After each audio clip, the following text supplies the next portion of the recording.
بيتزا كاري بسميد تجي مقرمشه من تحتها وقطنيه من الفوقه. هذا الفيديو لازم ديروا له حفظ على خاطر الوصفه بزاف تسحقوها، ورانا في وقتها يعني ولادكم راهم في عطله تقدروا تفرحوهم بهذه البيتزا اللي بزاف بنينه.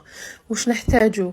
كاس ماء دافي وكاس تاع سميد رطب ولا مويه، ما يهمش، انا درت مويه.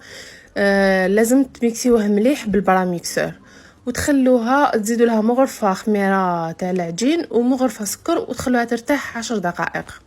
ومن بعد نزيدوا 4 كاس تاع زيت، حبه بيض، مغرفه خل، مغرفه حليب بودره ومغرفه تاع ملح، ونخلطوا مليح ونزيدوا نزيدوا نص كيس تاع خميره الحلويات، ونبداو نضيفوا الفرينه حتى نحصلوا على عجينه طريه.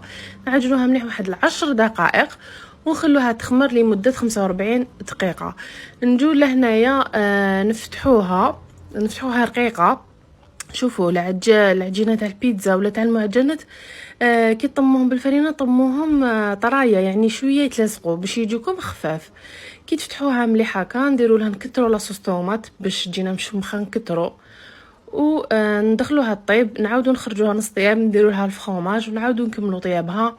كي طيب لنا على اعلى درجه في الفرن نشبحوها من الفوق واش نحبوا. انا درت بيض مغلي، فرماج، زيت زيتون، درت الطون، درت الزيتون، ودرت المعدنوس مع الاخر بيان سور. تجي بزاف بنينه، غير تجربوها ما تندموش.